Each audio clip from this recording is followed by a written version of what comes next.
everyone, this is Tess and welcome to Dr. Tess's Fashion House.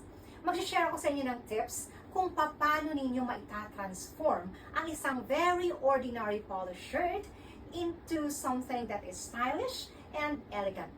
Kasi diba, typically kapag polo shirt yung ginagamit natin, pinipair lang natin siya sa jeans, minsan naman sa denim skirt, so yung mga ganun, or minsan sa slacks, something like that, which is so ordinary. And ang ginawa ko, I explored how to mix and match and how to style an ordinary polo shirt.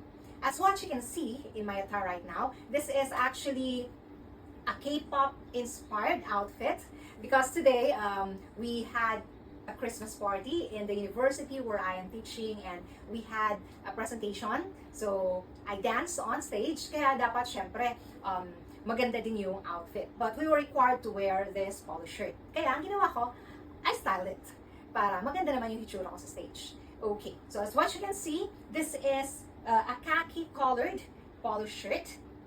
But I did not just wear it, I styled it. So pakita ko sa inyo kung paano ko siya ginawa. So this is the polo shirt that we are required to wear.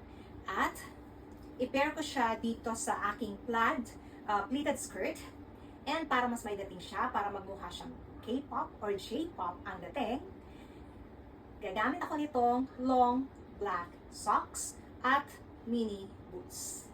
So ayan, cute na na aking get-up. At hindi pa tayo tapos. Kasi medyo super dull pa rin siya at very ordinary pa rin yung dating dito sa top part. Ayun.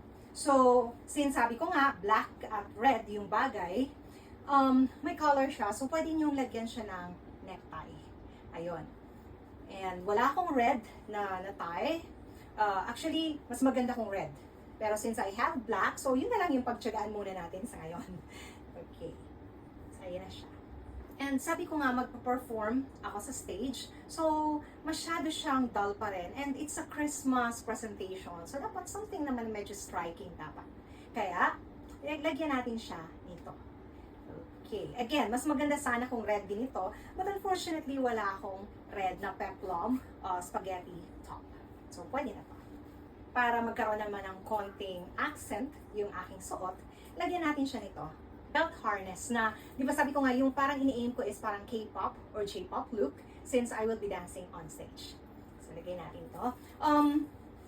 Marami kasi akong parang kino-collect na mga ganito kasi nga gumagawa ako ng mga dance covers. So, dapat medyo kumpleto din ako sa mga accessories. Kaya kapag, you know, may budget, tapos meron akong mga nakikitang magaganda na items online, tapos sa mga malls, binibili ko na siya. Kahit hindi ko pa naman siya gagamitin. Kaya on certain occasions like this, meron talaga akong nahuhugot sa aking aparador.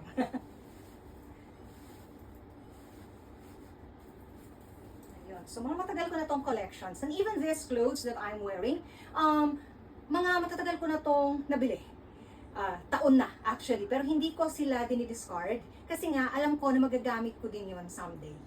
Pwede tayong maglagay ng gloves dito sa kamay. So, ayun, meron din akong nabili na pang K-pop na gloves na black.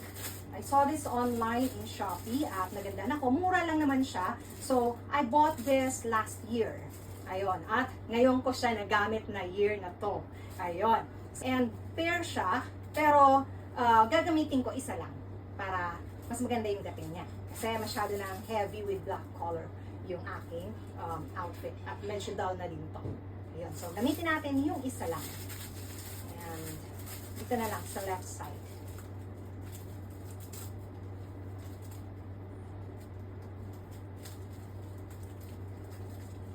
So, ayan siya.